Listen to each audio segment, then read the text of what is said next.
Pradeep, Pradeep start பண்ணலாமா? Start பண்ணலாம்ப்பா. Okay, sir. Good afternoon to all. I welcome everyone for the second session of Day 2 Faculty Development Program. So today's session will be handled by Mr. Vijendran. So he's going to present a topic on gas mixture and thermodynamic relations. So I welcome you, sir. So now I hand over the session to you to present your topic on your particular topic. So sir, you can share your screen and you can Thank you, Pradeep. start the session, sir. One nimisam. Okay.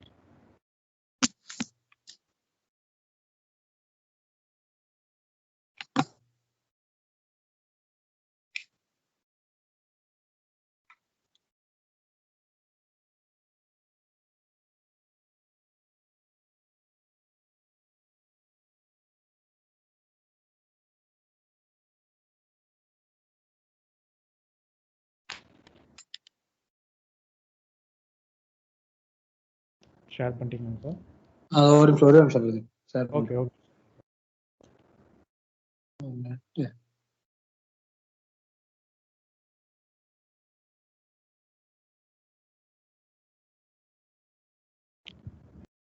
Okay.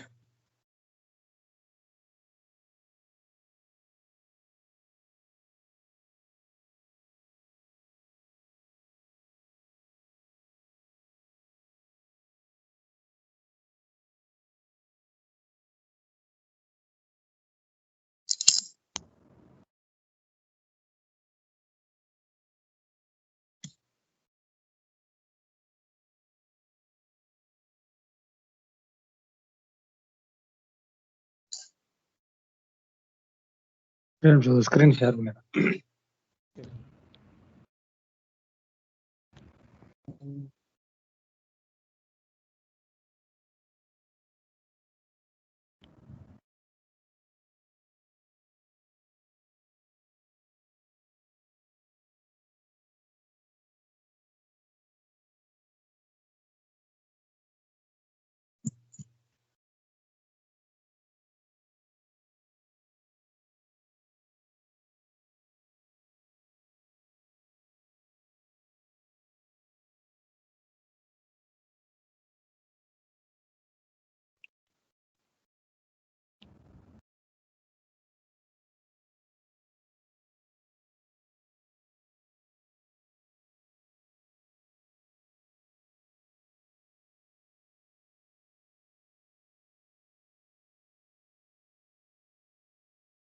கேக்குதா? Sir பேசுங்க. கேக்குதா? Sir ரொம்ப லோவா கேக்குது.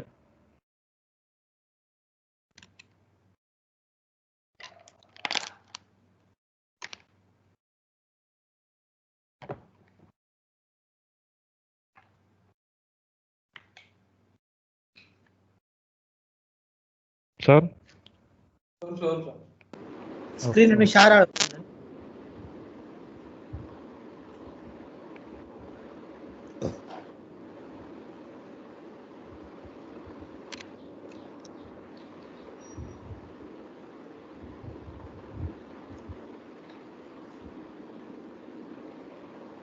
Okay Pradeep. Voice okay sir, but screen screen share பண்றேன். Voice இப்போ கிளியரா இருக்கா? Voice okay, voice okay.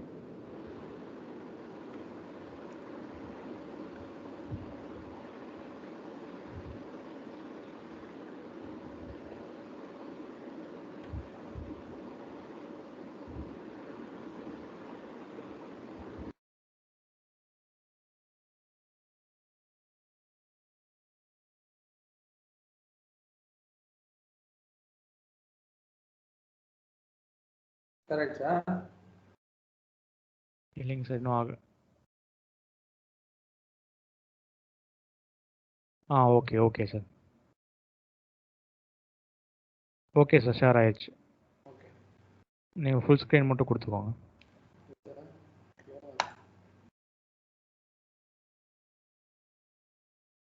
Okay. Okay okay sir, okay. Good afternoon to everyone. So we are moving into the next session. For this session, I am started with a topic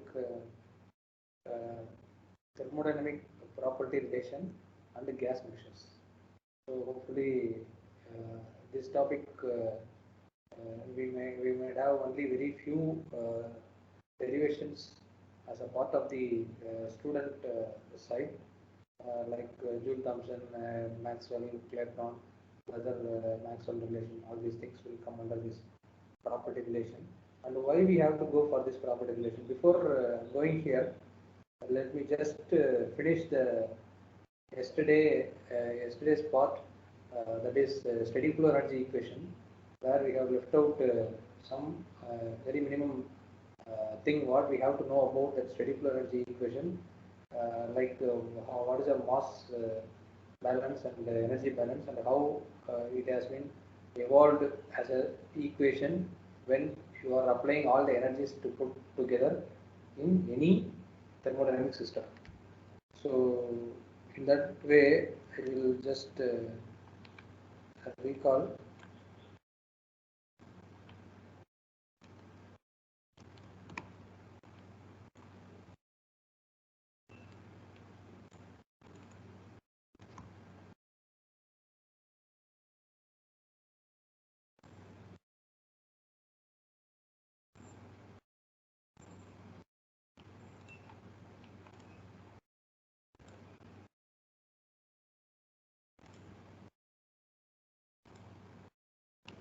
So for yesterday's from the yesterday's session, we have this first law of thermodynamics for control volume, where you may be having the control surface. For a control surface, in the case any system, thermodynamic system, what we are taking, we are allowed to send some mass or matter to flow through it in order to analyze the properties of that particular system. So here you see that if a fluid you are flowing over any control surface, where you may have certain energy that are closely associated with the fluid flow, right? So in that way you call it as the energy. Here you have this internal energy. Whenever there is a fluid that is flowing inside any medium, any system, you should have this internal energy. So likewise, you should have this kinetic energy when the fluid is flowing with some velocity. So if the fluid is flowing into any control surface with some velocity, then obviously you could have that kinetic energy into picture. And then you have this potential energy. So all these energies are required in order to calculate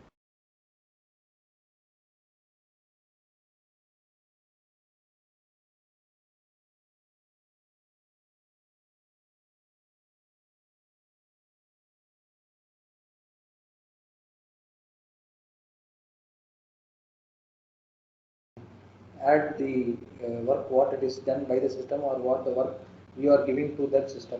So in that way you may have included that sign convention like positive or negative for work done by the system or on the system, and similarly you can apply the same for heat transfer, whether you are adding the heat or the heat is rejected from the system.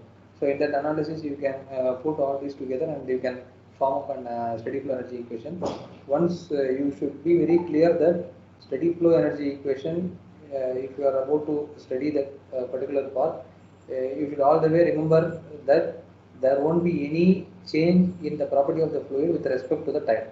So that is why we are calling it as a steady flow energy equation. Also, one more thing is very important in that concept is the mass what you are entering should be equal to the mass that is leaving the system. So here we are not doing the exact procedure. So definitely the mass entering will not be equal to mass leaving, but we should bring it together and doing the analysis. For this, we are assuming that the mass entering into the system is equal to the mass leaving the system. Yesterday itself, I have told you that all the things that we are studying and analyzing with respect to the thermodynamics is purely because of the assumption. So you cannot have a definite system to work and you can evaluate the values. So that is highly impossible. So that is why we are used to have all the assumptions together and we are analyzing the thermodynamic systems and the properties. So the rate of definitely if any fluid that is flowing into the system, there will be a flow work. There will be a flow work. That flow work is called as F into V. So So that F into V in turn gives you this PV into dA. So for that particular area what we are taken for our study, that should be taken, and that dA will be taken, and the entire pressure what it is throughout the system will be integrated, and integral PV into dA, that is because of the flow work. And finally you are calling it as PV power dot. PV power dot in the sense it indicates that per unit mass flow rate. And if you want to calculate if you want to add the mass flow rate, then you can put this PV into M. If it is a capital V, you may call it as a total, and if you call it as a small v, it is a just mere value. So here you see that the flow that leaves the control volume, the flow that leaves the control volume, where the work that is done, work and the flow work then we are calling it as a PV and ME, that is a exit. All the properties with respect to this at exit. Similarly, the flow work per unit mass, that is given as P into V, and the total energy associated here will be calculated with this value. Here you can call it as a total energy. Here it is PV is equal to U plus, that is E plus PV is the total energy of the particular flow work plus energy, net energy of the system, where we have this U plus PV plus of V square plus G into Z, which is in turn give you this U plus PV. H is equal to U plus PV. Usually you will put for enthalpy. That enthalpy you call it as H plus of V square plus G into Z.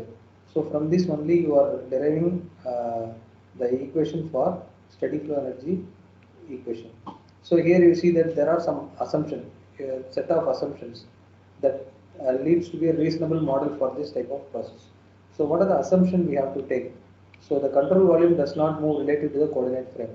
So control volume in the way it will not move away from that particular location. So the state of mass at each point of control volume does not vary with time. So the mass is not varying. So that is very important. Since we are studying about this, dealing with the steady flow process, you should all the way keep it in your mind that the state of mass at each and every point should have the same value, and it should not change with respect to the time. And also as for the mass that flows across the control surface, so the mass that is flowing across the control surface, the mass flux, that is mass per unit area, mass flux, and the state of the mass at each discrete area, each and every particular domain of the area, you should have the particular mass which may not vary. So you cannot say that this location this is the mass and that location this is the mass. So here we are assuming that the mass at all the discrete areas, each and every position we are controlling, we are calling it as not varying with time. Then the rate at which the heat and work cross the control surface remains constant. Similarly for heat and work also the same thing we should follow. That is why we are calling it as change in mass in the control volume with respect to dm is the change in mass with the control volume with respect to time is equal to 0. So with respect to time it is not changing. Similarly, this is for the total energy, change in energy in the control volume with respect to time is also 0. So once if the mass at the control volume is 0, then definitely the energy value at here you should be very clear that change in the term is very important. Change in energy, change in mass. I am not calling it as a definite energy or definite mass. So it is a change in energy and change in, because all the way you should have the total quantity only we will use to do for analysis. So that is why we are calling it as change in energy of the control volume with respect to time is not changing. That is why it is equal to 0. So you know the continuity equation. Continuity equation A1 equal to A2 V2, and the mass flow rate at the inlet and exit is equal to same. That you all know, that is from the continuity equation. So this total mass entering into the system is equal to the summation, that is total mass leaving the system. So we know first law of thermodynamics, Q is equal to W plus delta U, you know. So what is the net transfer? Net heat transfer is equal to net work transfer also, you know. So from that first law of thermodynamics, you are dealing in Q is equal to W. So what are the energies that are associated with it? So in that way you consider this Q, that is heat energy will be converted into work energy. So that is what the first law of thermodynamics deals with. That is a law of conservation of energy. So Q at the control volume plus summation of Mi, mass at the entry and mass at the exit. So with this, if you put all together, you will get a equation that is so called the steady flow energy equation. So similarly, you can do it for the mass conservation of mass, where you have some kg of hydrogen and oxygen put together have the same value. This 2 kg of hydrogen and 16 kg of oxygen. For O you have 18, and for O2 you have 8, you have 16. So here the mass and energy. So that is just pure conversion of this entire value into E is equal to mc square. So you all know the particular equation, the energy equation. And from this conservation, so here they are telling that total mass entering the control volume during the change in time minus total mass leaving is equal to the total mass stored in the system. So what is the mass entering into the system and what is the mass leaving the system, we have to calculate for the given change in time.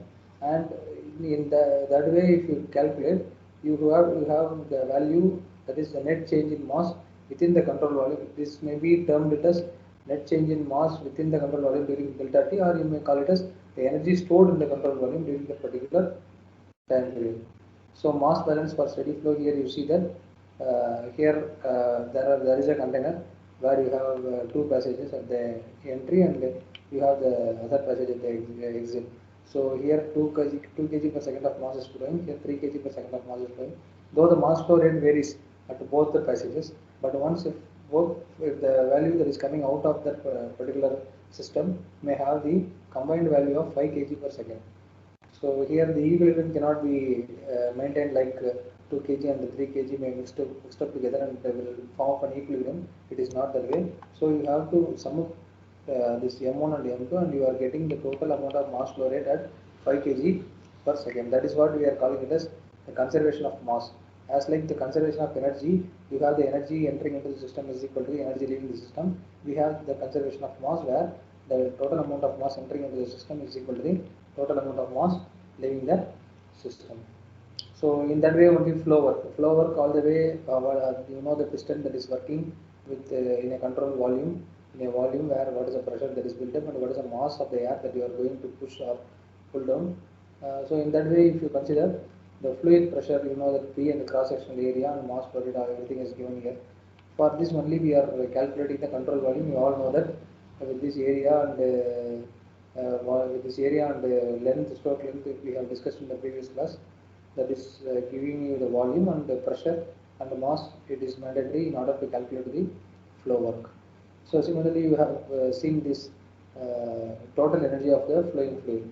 So if you are considering about the inlet and the exit condition, you have different equation.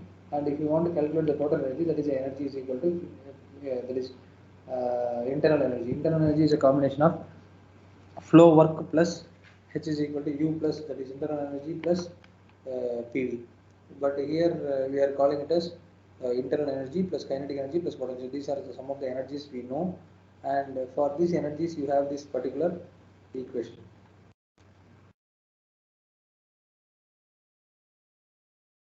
So from the continuity equation only they are writing this value.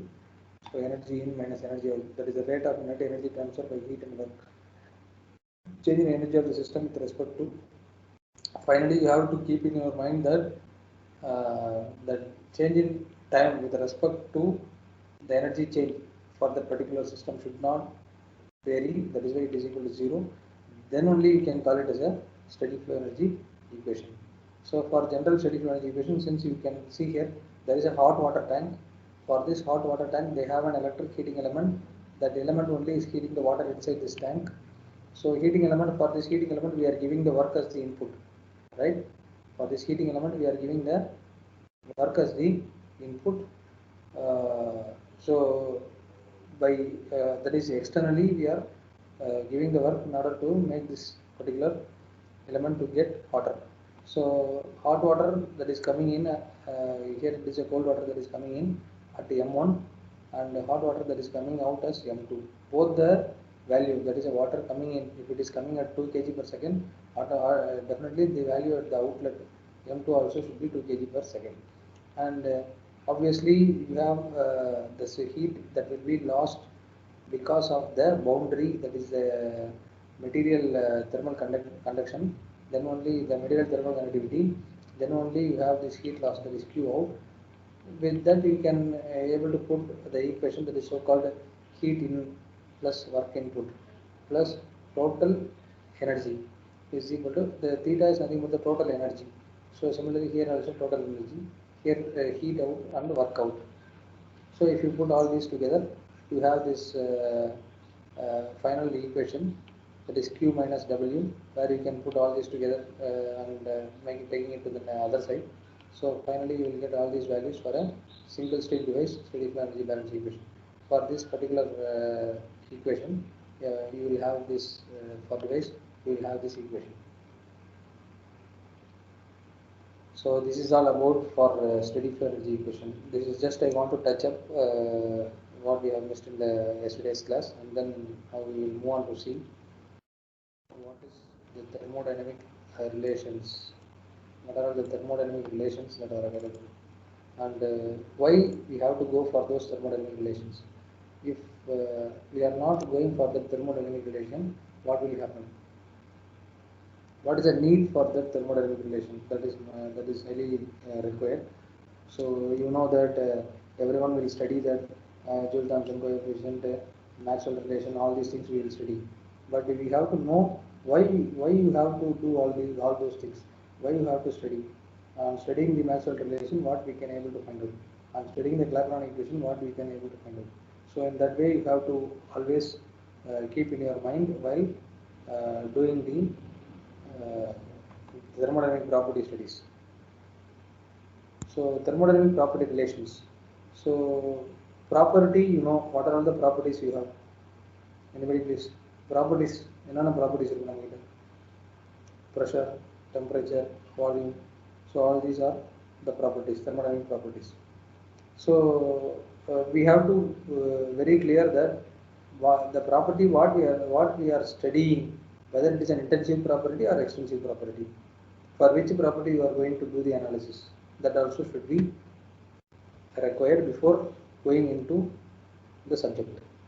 So there you have to very clear that we are going to analyze, we are going to find out the values out of the intensive property what we are taken for our study.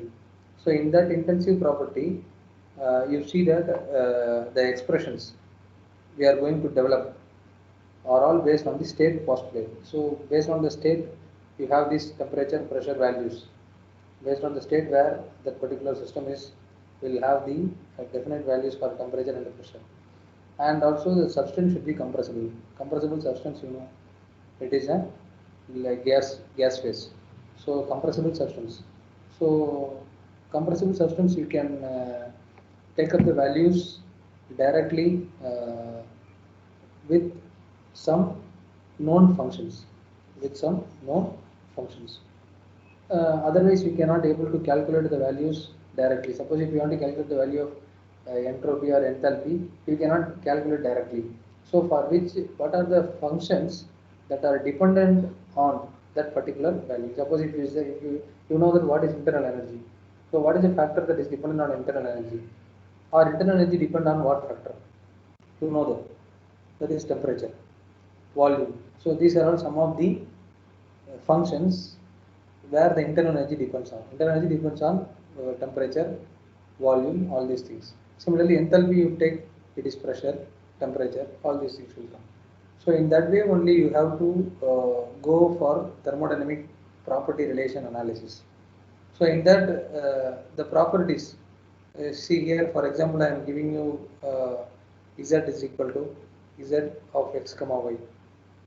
So this is a property I am going to, this is the value I am going to find out, for which these two are the dependent properties. These two are the dependent properties. It is a function of x and y. So z is a function of x and y, which is closely related to the final value. So the x and y are two independent properties. So these two are independent properties. Suppose if you consider for calculating the internal energy U, if you want to calculate the internal energy U, you have this volume and temperature. Similarly, if you have this enthalpy H, you have this pressure and temperature. So in that way you have to put. So Z is any other property. So then we will move on to see Maxwell relation. What Maxwell stated, why he has propounded some derivations and theories in order to calculate various known properties. So with that, he is definitely using the intensive properties like pressure, volume, temperature, entropy, specific volume. These are all some of the properties he has taken for his analysis. Right? We have two functions. One is Helmholtz function, another one is Gibbs function. So all the way we are studying these two functions from the unit number 1 2 itself. Right? So here you see that one more thing you have to know is partial derivations, because everywhere you have to apply these partial derivative values in order to calculate the definite property of any unknown values. So in that the simple compressible system, right, equations that relates the partial derivative, that is pressure, volume, temperature and entropy. Pressure, volume, temperature and entropy. For this PVTS, you are going to have some property relationship in order to calculate various values. So here you see this is a Helmholtz function, another one is a Gibbs function. Helmholtz function, you know, A is equal to U minus Ts. Ts is the temperature and entropy, and U is the internal energy. Similarly for Gibbs function, here it is based on internal energy, here it is based on enthalpy. So I have already told you both are same. Almost entropy and enthalpy are internal energy and enthalpy are same, provided that this will be purely based on volume. This will be purely based on pressure. Both are heat. So then we will move on to the Gibbs equation. What are the Gibbs equations? Four Gibbs equations we know. That is du is equal to TdS minus PdV. This is an equation that we have derived TdS values. From TdS values we have derived these equations. So du is equal to TdS minus PdV. So you just take down this first equation and see du is the internal energy. Du is the change in internal energy. dH is the change in enthalpy. dA is the Helmholtz function and dG is the Gibbs function. So if you find here this internal energy, this will be related with temperature, pressure. This internal energy is related with temperature and pressure. What is this PdV? PdV is the work done, right? PdV is the work done. What is this TdS? TdS is the entropy, right? Heat minus work. You have some energy. So TdS, you know, dq by T is equal to ds. So you may have this in the unit number 2, that is dq by T is equal to ds. So ds equal to dq by T. So if you have this dq, it will be called as TdS. So this is dq. That is, you please listen here once again. This is du, that is change in internal energy. This is TdS. TdS is nothing but Q. Why I am saying it as a Q? ds, that is change in entropy, is equal to Q by T.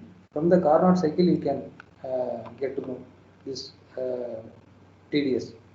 Minus, what is this PdV? You all the way know that W is equal to integral PdV, that is pressure into change in volume. That will give you the work. So heat minus work, that will give you the change in internal energy. So you are very clear. Then enthalpy. So enthalpy also we have the same thing. I am many times told you that enthalpy is a total energy, total heat energy. So this VdP is also the work. VdP is also the work, and the TdS is the heat. So heat energy plus work energy. So that is combined together. That is the total heat I have already told you. That is change in enthalpy is the TdS plus VdP. Then you have this dA and dG in the similar manner, S dt minus PdV and minus S dt plus VdP. So with these four equations, you are going to calculate some definite property values with the corresponding change in temperature and pressure, So here you see in this Maxwell relation, these are the four equations I have written here. So the form, how they are looking, you see here, dz. So you first look into this first equation alone. Dz is equal to m into dx. Dz is equal to m into dx. So m you call it as t, dx you call it as ds, plus n into dy. N you call it as p, and dy you call it as dv. So how you can write this equation now, right? So for this equation you have a particular partial derivative values, that is dou m by dou y of x is equal to dou n by dou x of y. In this form you can write the given equation. So if I am going to apply this equation for the values that is written in the first equation, so this du, this is calling it as dz, right? So dz is nowhere coming here. Dz is nowhere coming here. So no need to worry about this du, because it is a total property. We are not going to worry about this total property. How the dependent property like temperature, pressure, volume and entropy, how these three are going to play the role, that is only we have to understand. So in that case you see that this m is nothing but your T, right? So dou m, change in temperature. For our case it is, so obviously similarly you have a look into the first equation. First equation what it is given here. So dou z, you don't worry about this dou z, so I don't worry about the du. So for TDS you see T is the temperature, that is replaced with m here. So I am going to have this dou m replaced with dou t. So here it is given dou t. Dx you have this ds. Dx you have this ds. So where this x comes? Here at the bottom. So where this s comes? At the bottom, right? Then plus n into dy. Here you have the minus symbol. So I am just retaining this minus here, and change in here you have n. Instead of n I have the p value, right? Instead of n I have the p value. So dou p divided by dou s. Dou s instead of dou v, sorry, dou y here you have this dou y, sorry, dy. Dy may be written as this dv. So y is coming here and this v is coming here, right? In this way only you have to write this dx. Instead of this dx you can write the same value, that is ds, so that you can put here. Similarly for dv, here this dv will come here. So finally you will get one equation. This is the Maxwell equation number 1. Similarly, if you apply the same form of equation, only thing students know about this particular Maxwell relation is this Gibbs equation and Helmholtz equation. Gibbs function and Helmholtz function, he should know. In that you have a value, that is TDS minus PdV and TDS plus VdP. So internal energy, enthalpy, they should know, and similarly they should know the Gibbs function and Helmholtz function. So with this they can easily derive for this Maxwell relationship without any deviation. So why they have to calculate this particular relationship? Why they have to come for this particular relationship? So there they want to, if they want to calculate the entropy, if they want to calculate the change in entropy, you cannot measure it directly. So change in entropy you cannot measure it directly. In that case you are just simply measuring what is the change in the temperature and what is the change in the volume and what is the change in the pressure and what is the change in the. So if you find out this change in pressure, temperature, volume, then you can easily calculate the change in entropy. That is why we have to look into this Maxwell relationship.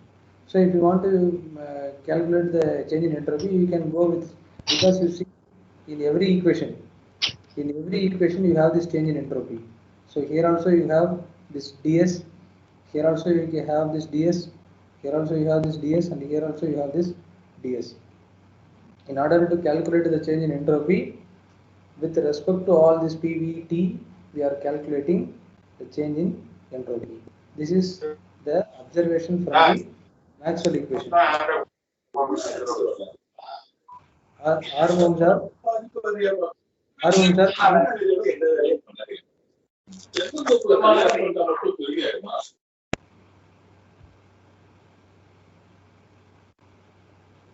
okay. So in this case, you see that one equation, one problem we will see how they are verifying the Maxwell relations. So you have these Maxwell relations here. So these are all some of the four Maxwell relations we have, and we have to validate it.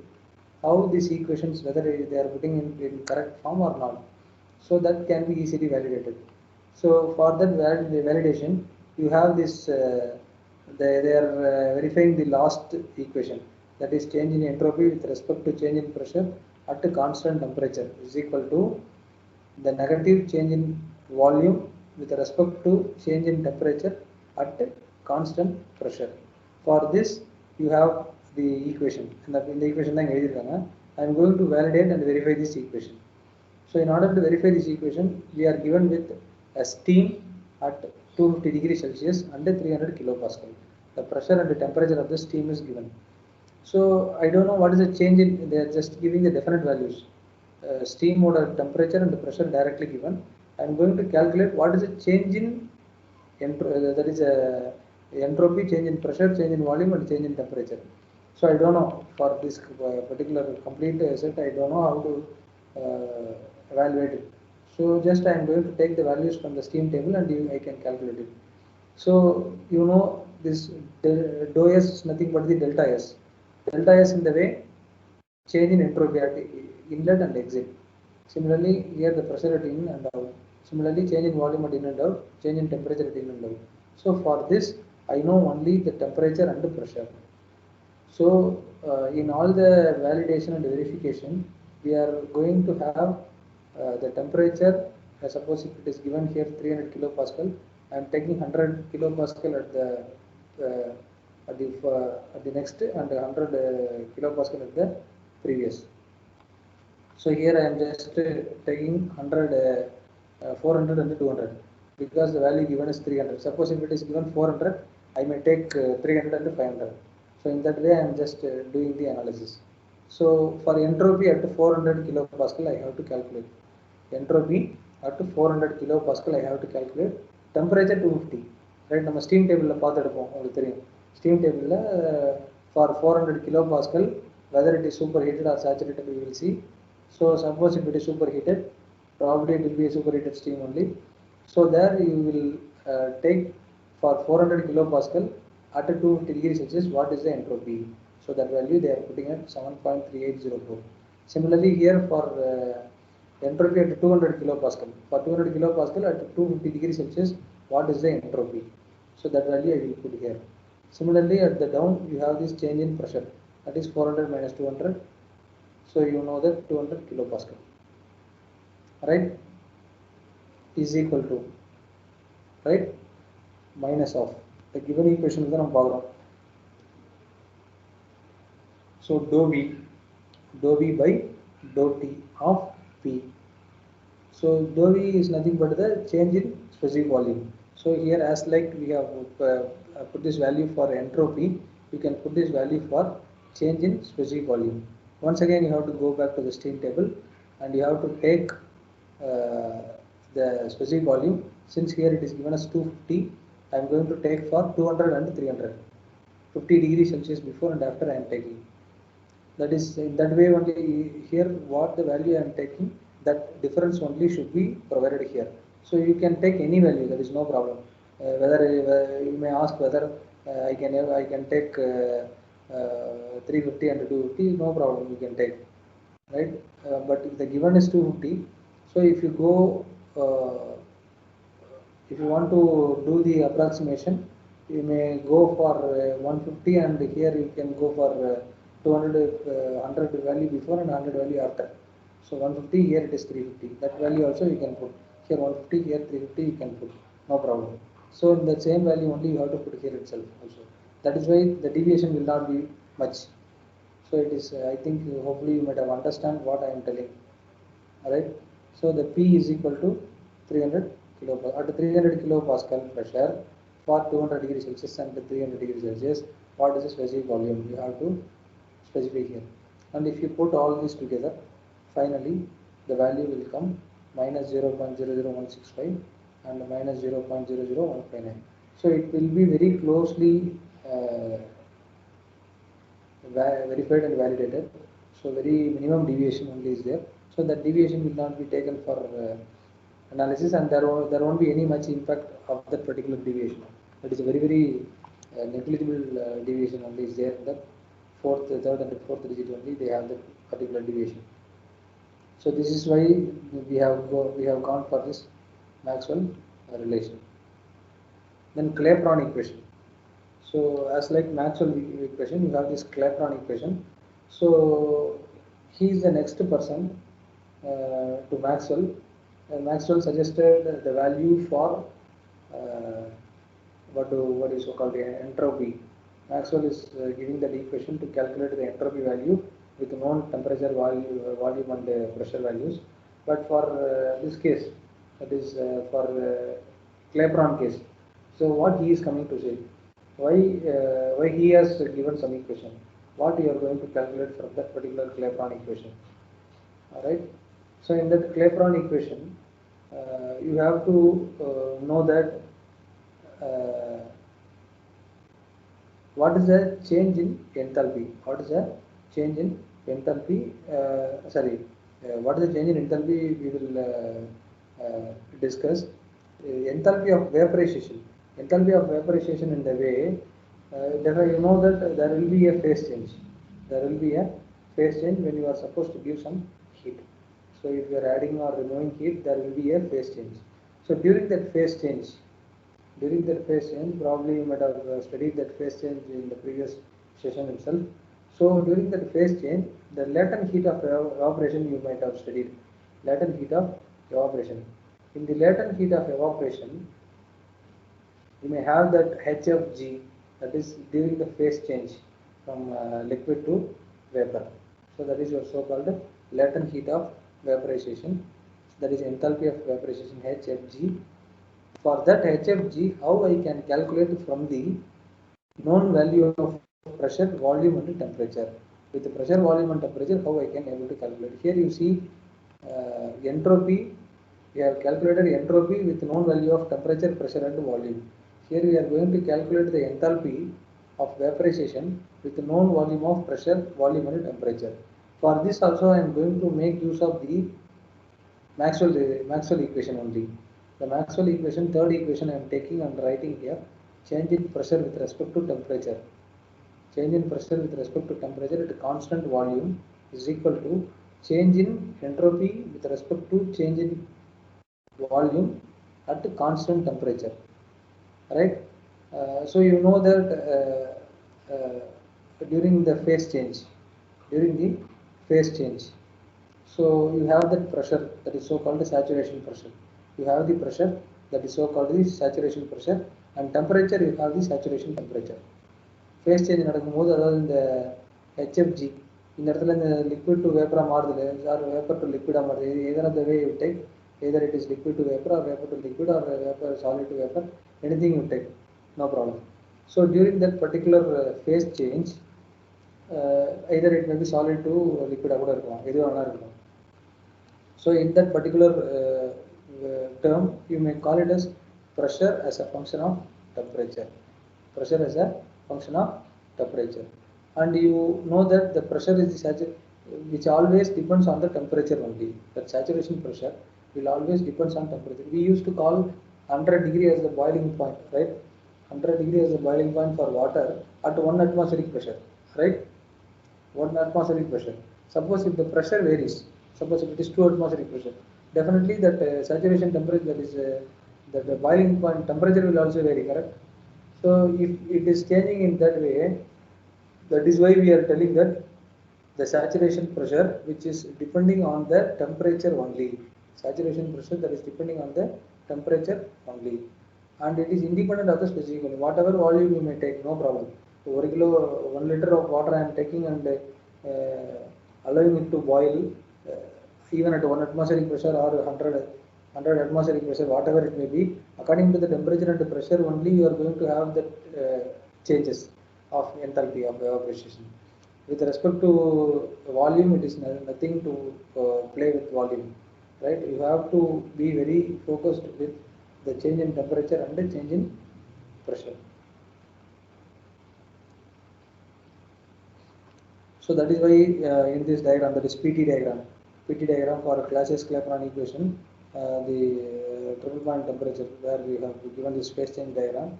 So where you have seen this slope, you have seen this slope at some particular temperature. You have seen this slope at some particular temperature.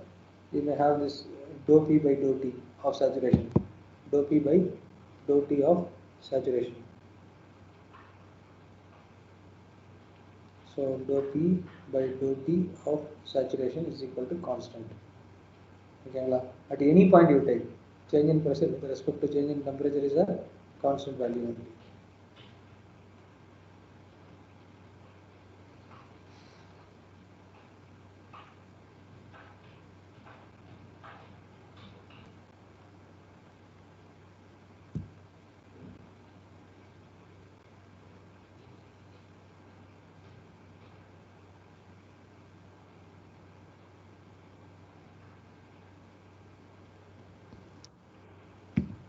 So in that way, you have this isothermal liquid vapor phase change process. You have this isothermal liquid vapor phase change process. So you know this the previous equation only they are written here. In the equation so in the change in that is during the phase change நடக்கும்போது everyone knows that S is nothing but the Sg minus Sf. Similarly, this V is Vg minus Vf, right? These two are the only varying property in that particular region. So these two are the only varying property during the phase change. During the phase change, temperature will not vary. Similarly, pressure will not vary. Entropy will vary and specific volume will vary. For that variation, you have this Vg minus Vf. You have this Sg minus Sf, because from dry state to wet state it is going to change. Wet state to dry state it is going to change. Similarly for this also. So that is why it is written like Sg minus Sf is equal to dou P by dou T into Vg minus Vf. So during this process you see that pressure, you all the way know that during phase change process, phase change, the pressure we are not going to change. Pressure is going to maintain all the way constant. Also, the temperature won't vary in that particular region alone. So that is why we are introducing the next equation, that is so called DH, change in enthalpy, is equal to TdS plus VdP. TdS plus VdP. I have told you many times, if you are keeping the pressure constant, and the energy that is adding, it is so called your enthalpy, for which you have this pressure, we are keeping it as constant, where it is 0, and dH is equal to TdS. So dH is equal to TdS. So if you integrate it, H is equal to, so if you integrate this value, dH you can write it as Hg minus Hf. So put together you can call it as Hfg is equal to, here this ds you can write it as Sg minus Sf. So here you can call it as T into Sfg. So finally you will come to an equation that is so called dou P by dou T of saturation is equal to Sfg by Vfg. Sfg by Vfg. Here you are writing it as Hfg by TVGF. Either you can call it as Fg or Gf. So Fg only you used to call. So instead of this T, you can call it as Ts of G, you can call it as Hs of G. So you can write it in this equation, that is H of G divided by T into V Fg. So we have to validate this Clapeyron equation also. For this validation, you have one problem, that is they are using the refrigerant at 20 degrees Celsius, where you are going to compare it with the tabulated value. So in the refrigerant what is the enthalpy of vaporization இருக்கும் அப்படின்னு நம்ம கண்டுபிடிக்கணும். So you may have various values that is given in the data book. At the back end, what is the work that is carrying out in order to calculate all these values, we might not know it. So in order to know that these relations are responsible, they will use to put this relation in math tab. That is, they will put all these calculations together, and MATLAB போட்டோம்னாக்கா it will give you all the values, iterations எல்லாமே போட்டு each and every temperature change, what is the specific enthalpy or entropy or what are the values you have to find out, will come one by one. So for this you see only temperature is given. You have to calculate the enthalpy of vaporization. So you know only this equation, particular equation, W by dou T is equal to HFG by TVFG. So if you put this equation here, HFG is equal to TVFG into dou P by dou T of saturation. I know only the temperature. Other terms I don't know, right? So first you take this VFG. VFG I am going to calculate this VFG for 20 degree. 20 degree is given. For this refrigerant, for at 20 degrees Celsius, what is the value of VG and what is the value of VF, you have to calculate from the refrigerant data book. And from that data book, you are getting this value of some 0.03 meter cube per kg. So then we have to, know this value, and temperature is given 20 degree, that is also you know. So you have to calculate this HFG value now. So for which you don't know what is the change in pressure and the change in temperature. So since we don't know what is change in pressure and temperature, I am just taking the saturation pressure for this particular, because I many times told you that the pressure is not varying, right? The pressure is not varying. That is why the saturation pressure at 24 degrees Celsius. So since it is given 20 degree, I am just taking 4 degree before and 4 degree after. So 4 degree before it is 16, 4 degree after it is 24. In order to, you may even ask a question that whether it should be 4 degree. No problem, you can take 6 degree before, 6 degree after, or you can take 2 degree before and 2 degree after. So the value will not change. So because that particular value we are putting at the down also. So if you put all this together, you will get the value of 17.70 kilopascal per Kelvin. So then you can calculate this value HFG. If you put all this together, you will get a final value of the HFG. So in order to calculate this HFG only, we are going for the Clapeyron equation. With the help of Clapeyron equation, you can able to calculate what is the enthalpy of vaporization during the phase change.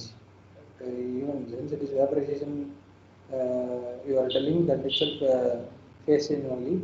So in that phase change, what will be the enthalpy of vaporization? If you want to calculate, you should use this Clausius Clapeyron equation.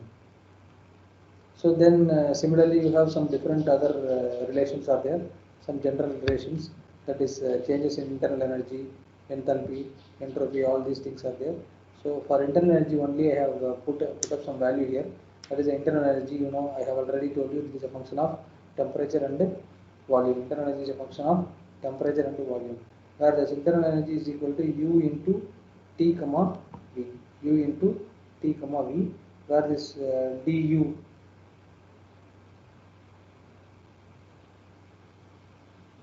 So this du internal energy, you may have this dou u by dou T into dt. So this is also from that equation only. Change in internal energy with respect to temperature. Here change in internal energy with respect to volume. Here you see it is a function of temperature and volume only. I am writing it as change in internal energy with respect to temperature and change in internal energy with respect to volume. Right? So for dt, here it is dv. So from the definition of this CV is equal to du is equal to CV into dt.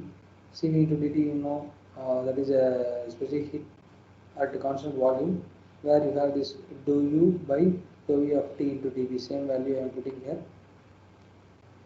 So if you put all these together and if you finally derive by using this TDS relation, TDS minus PdV, you will finally get a value that is U2 minus change in internal energy, U2 minus U1, integral T2 minus T1, that is with respect to temperature and volume.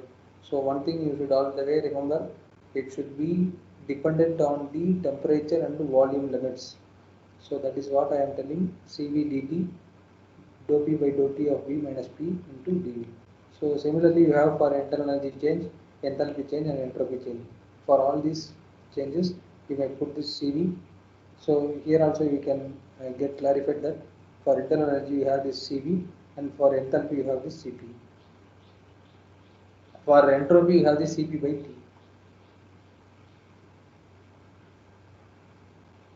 Then Joule-Thomson coefficient. After Maxwell-Clapeyron equation, we have one more equation, that is so-called Joule-Thomson coefficient. For this Joule-Thomson coefficient, it is a very simple equation.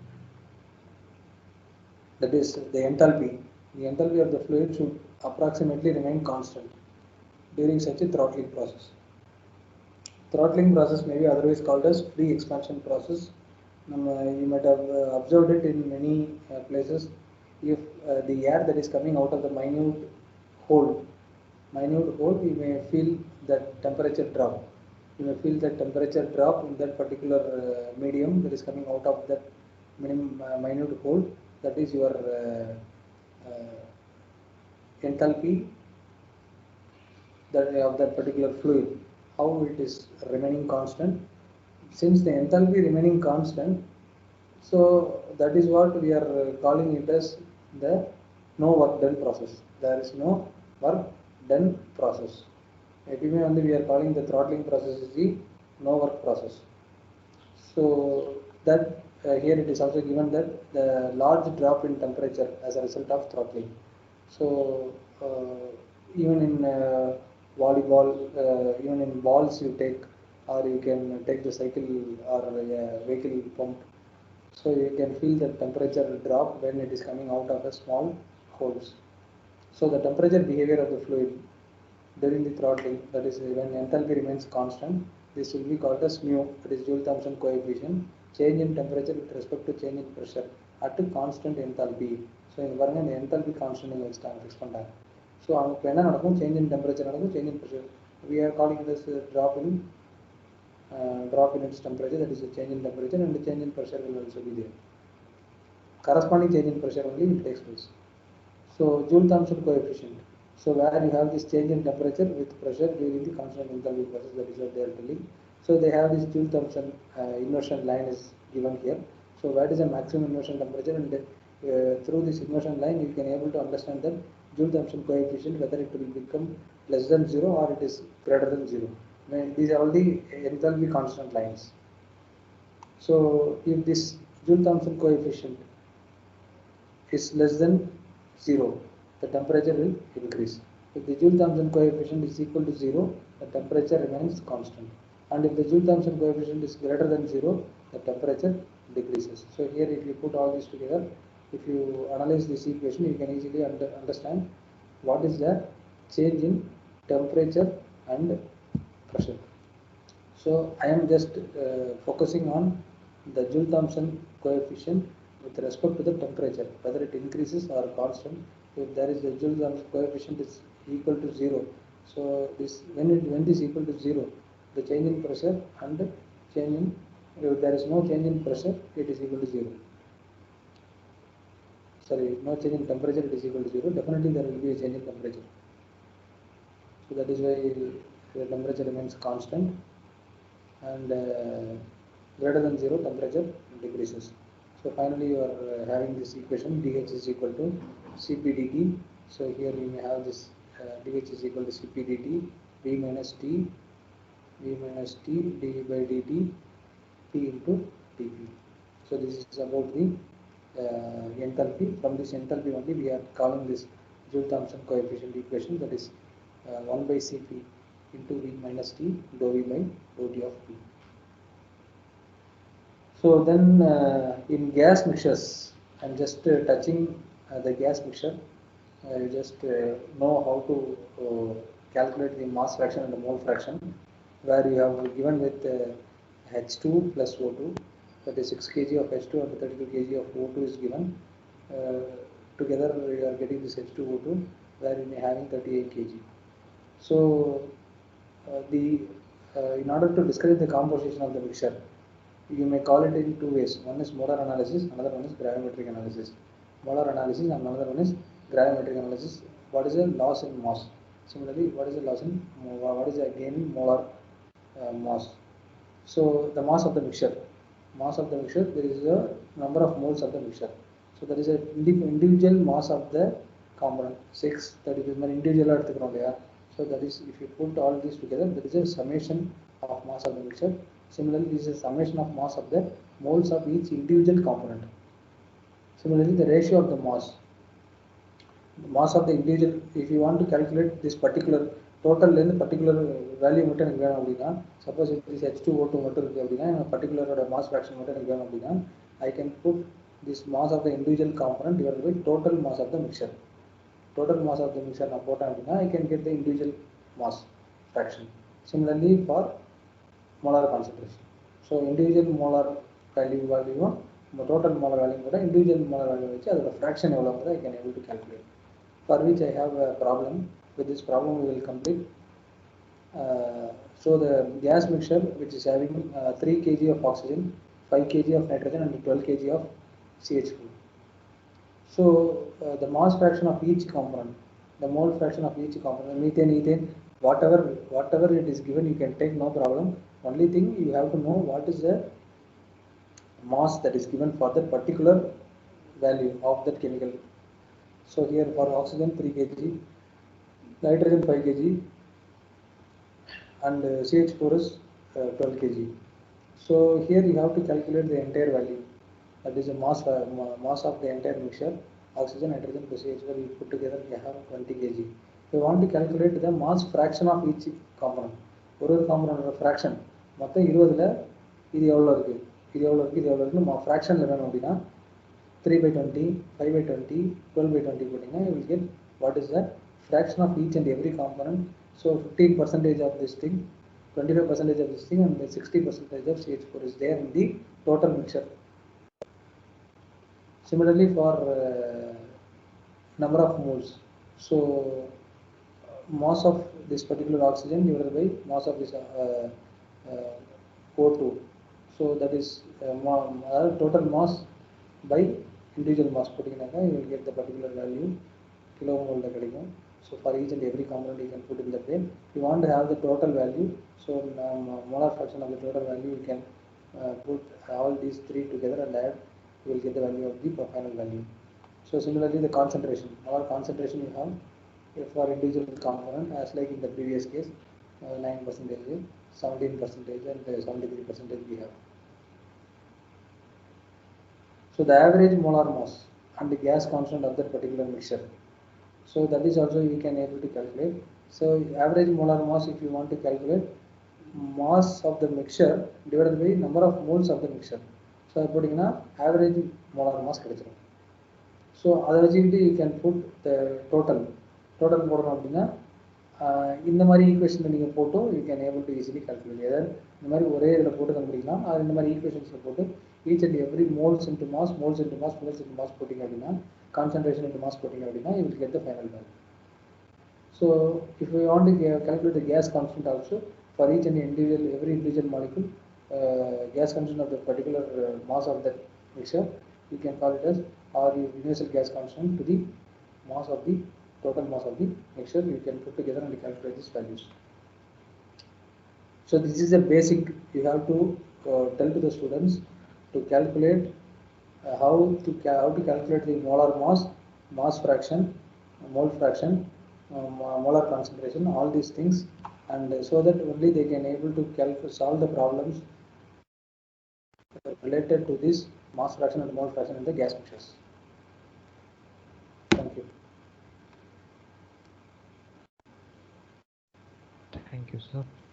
Any doubts from participants? Any queries you can.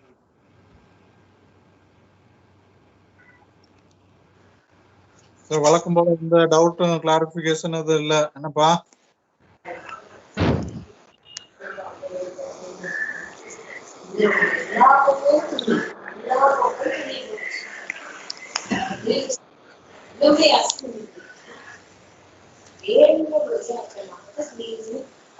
Okay, sir. சரி வேற ஏதாவது இருக்கா? Sir சொல்லுங்க.